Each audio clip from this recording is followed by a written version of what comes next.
Hello,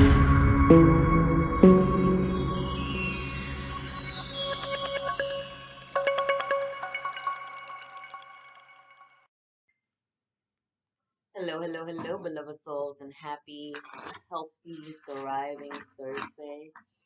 We had a full moon in Aries yesterday. We have Jupiter, Jupiter, Saturn, and Mercury have all gone direct. So I just wanted to pull in a healing message for the collective right now, and let's see what the highest and greatest messages for the collective right now as we step through beautiful healing portals, beautiful energies coming in. See what's happening. All right. Thank you to my team of lights. Processing grief. My losses prove how deeply I loved. My losses prove how deeply I loved. My losses prove how deeply I loved. Look at the geometry on that card. So many people, right?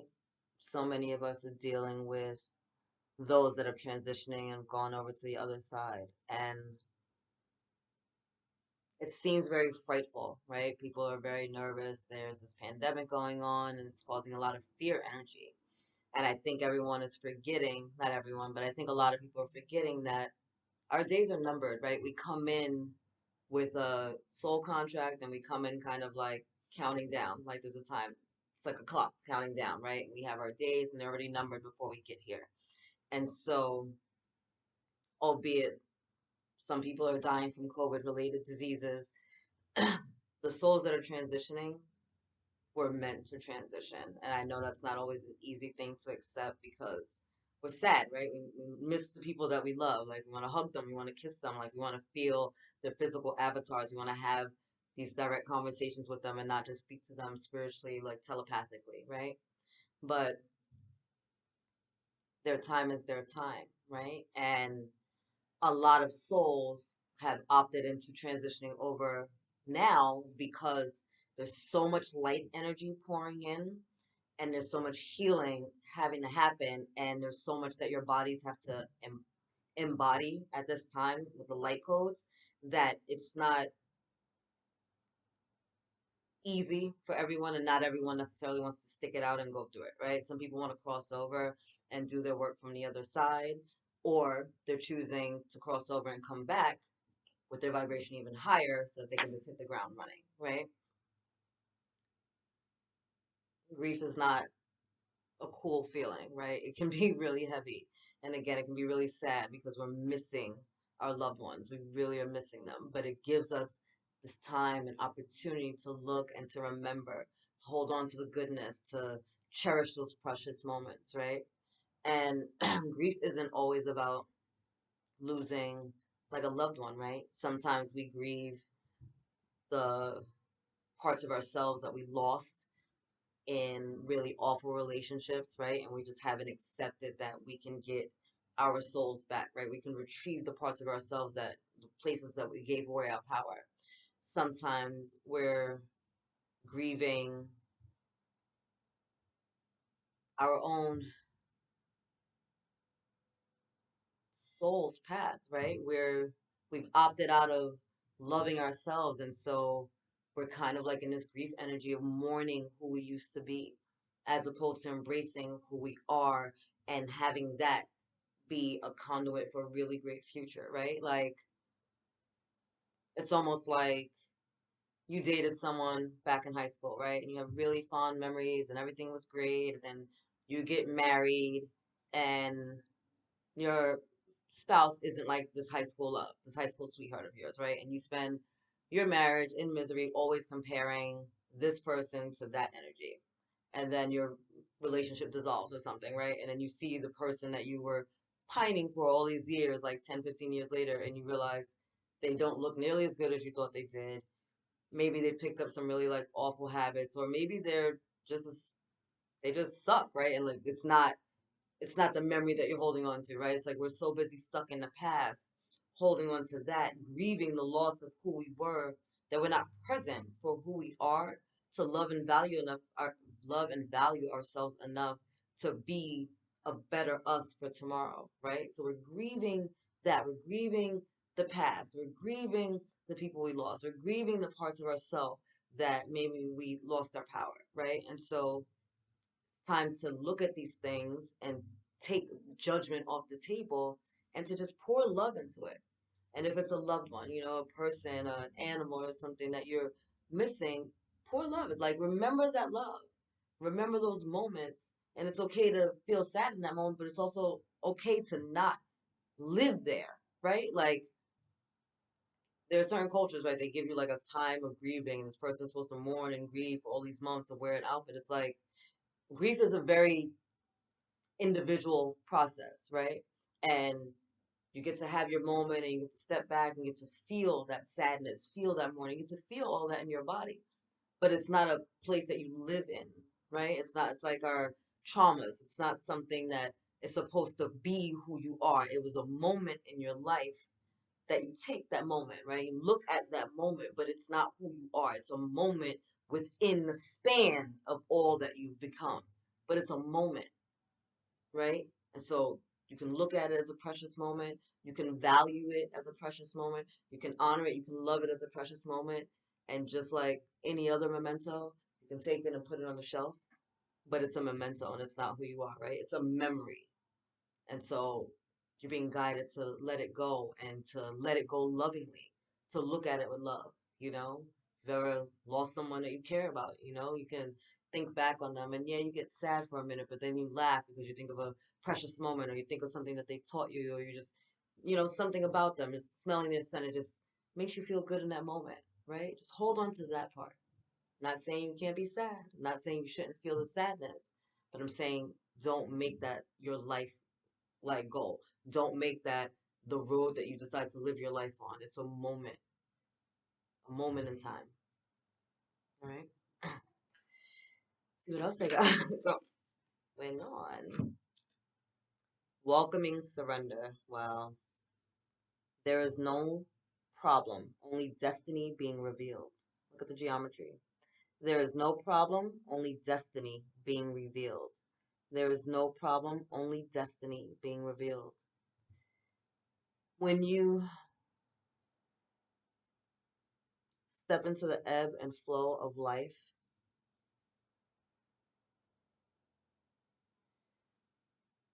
surrender is not like, all right, give it to me. Surrender is not hopelessness. Surrender is not like a, all right, like I give up. Surrender, in this sense, is an acceptance of where you are and choosing to flow with the energies of the universe and flow with the energies of life. It's choosing to stop fighting the process and trying to force things to happen and allowing things to unfold in your life naturally, right? We ask for something, right? We ask, believe, receive, right? We ask for something, we're in prayer, we're in meditation, we're writing things down, whatever it is that we're desiring, right? We're getting that out into the universe. And then from there, it's supposed to be asked, right? And release it. Like allow the universe to bring it to you. Surrender the process. Now, does that mean you do nothing? No, because if you're asking for something, you're believing that it's actually going to happen, then you're taking the action steps to make this thing happen, right? You're digging your ditches, you're packing your boxes, you're looking for the job, you're buying a new outfit. Like if the thing you asked for was a new home, even if it's not in your bandwidth right now, you're asking and you have the faith in, that you believe that you will receive this thing, then what action steps would you take if you actually knew you were going to get the new home that you believe that you asked for, right? If you knew that you were guaranteed to get a new home, what would you start doing knowing that? You're going to start looking for a new home, right? You're going to start looking for a place to live. You're going to start maybe like packing up your house. You're going to start looking for movers and boxes and stuff like that, right? Because you may not know how it's all going to happen, but you can do what you can do, right? You've surrendered to the process of allowing the universe to fill in the blanks while you do what you can. You take one step forward, God will take 10 steps towards you, but you have to take the first step, right? Faith is always like taking that step, even in the dark, right? And trusting that another step will be there before you, or you'll be caught before you fall. So when we're welcoming the surrender, it's surrendering the process. It's not pushing and fighting and trying to force a freaking square peg into a round hole, right? It's taking the action step and trusting your intuition, like All right, I'm looking for, I asked for a new home in prayer. All right, you know what? They say ask, believe, receive. So I know I'm gonna get the new home. What do I need to do? Let me start looking for a new home.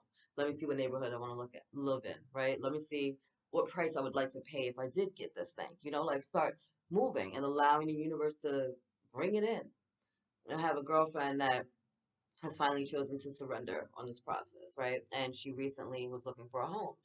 And in the area she's looking, according to other people, right, and their opinions, awful market. You're not going to find a home. Naysayer, naysayer, naysayer, naysayer, naysayer, naysayer, blah, blah, blah, blah, blah. Right?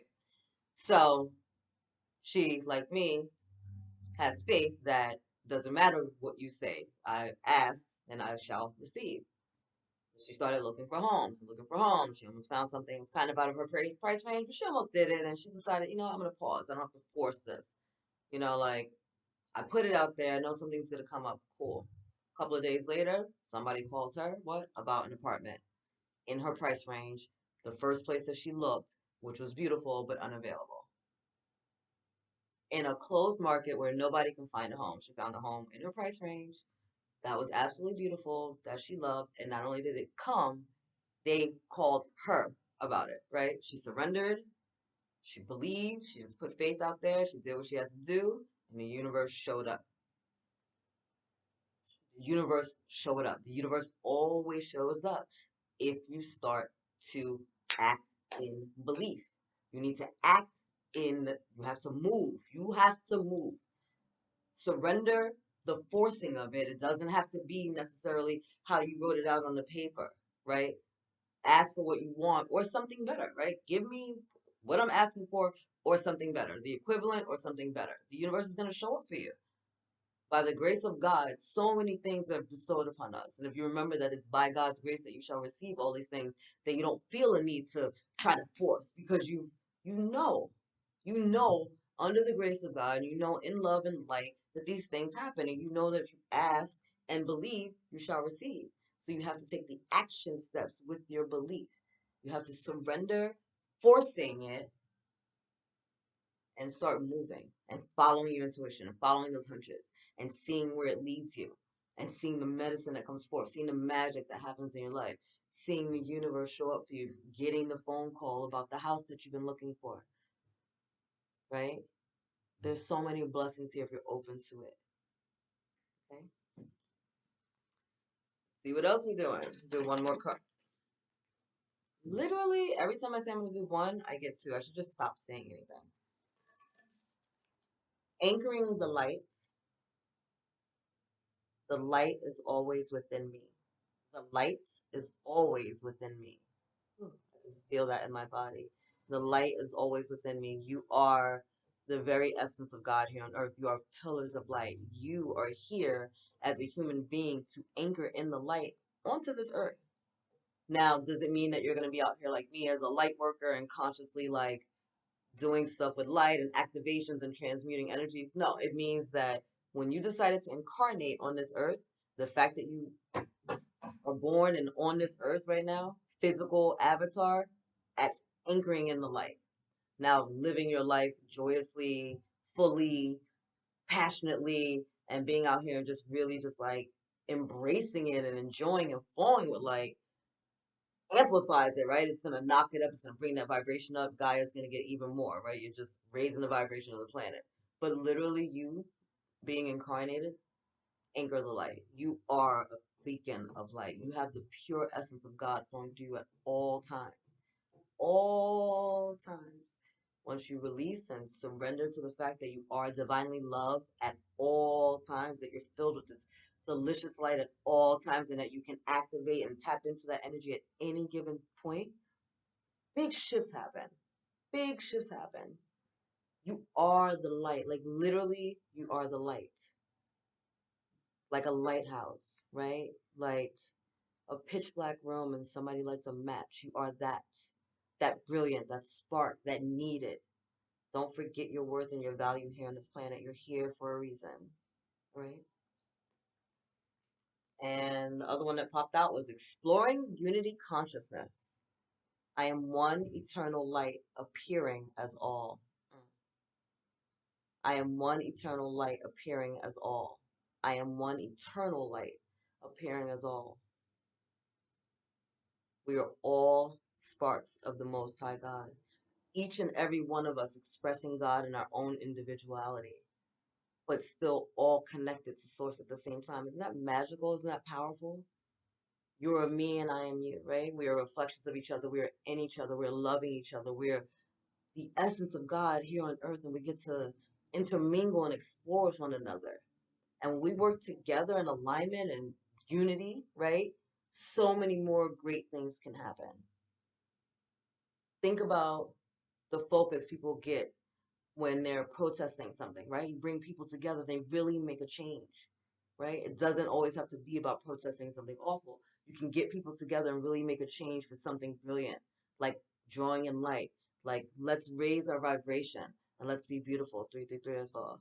And let's raise our vibration. Let's be beautiful. Let's be the light. And we're going to raise the vibration for the planet.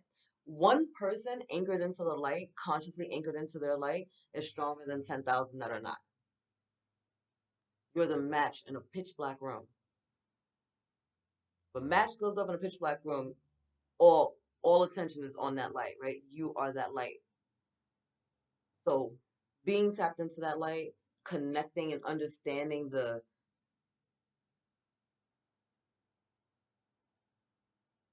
give it to me, Lord, understanding the connectedness of all of it, understanding like every time you do something from joy, every time you do something that brings you peace and harmony and makes you feel loved and valued and respected, not only are you, right, raising your vibration, but it's causing a ripple effect to those around you, right? It's like a pebble in the pond. Throw a pebble in the pond and see how it ripples out. That is you. That is you when you're anchored into your light. That is you when you're understanding and respecting and understanding, respecting, and acknowledging your connection to consciousness, right? The pebble was thrown in a pond over here, but it rippled out and it's still affecting all the way out, right? That is how big and how wide it is. So when we understand that, we understand that the things that we're doing aren't necessarily just affecting us, right? They're affecting the collective, they're affecting our immediate tribe. That conscious awareness makes you make better choices, right? One, because you just want better choices for yourself. You want to live a high vibrational life. You want to feel good. You want to feel loved. You want to feel seen and heard and respected and be healthy and vibrant and joyful and successful.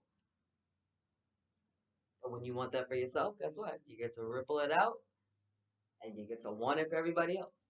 And they get to send that energy right back to you. Imagine how much more we'd accomplish in the world if everybody was just sending each other the energies of love and abundance and joy.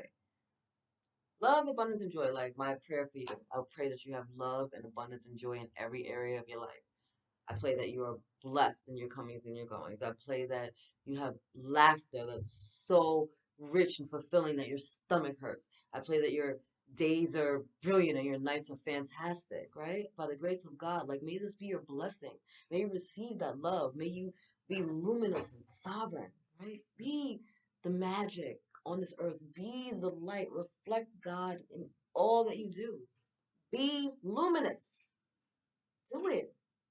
There's nothing stopping you. You got this. Just acknowledge it. So we need to let go of the sadness and the grief of those things and those people that are gone, right?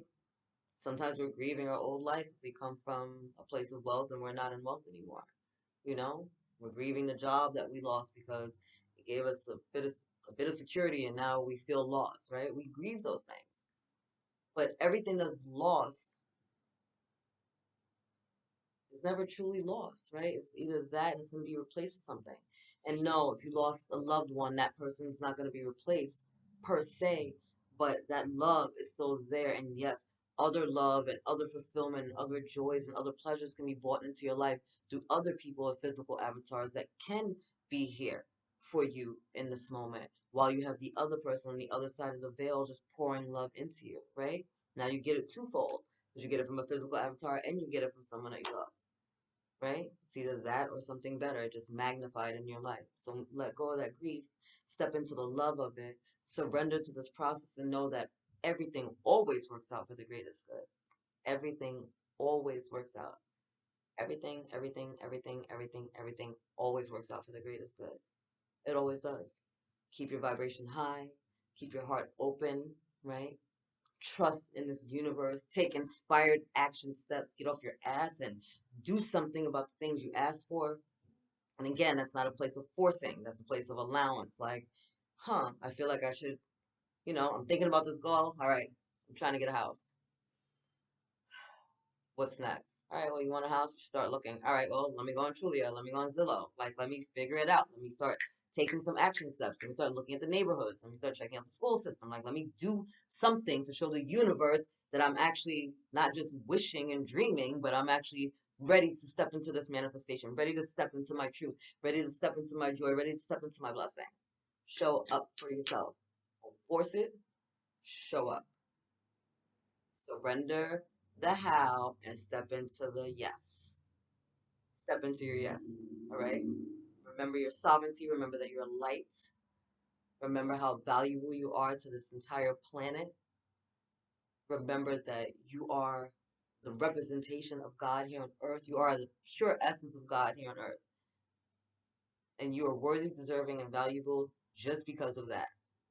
No matter what nobody says. Literally just because of that. Own that shit. Remember who and whose you are. All right? I love you. Have the most amazing Thursday ever, and I will talk to you guys soon. I love you. God loves you, and angels surround you. Later, guys.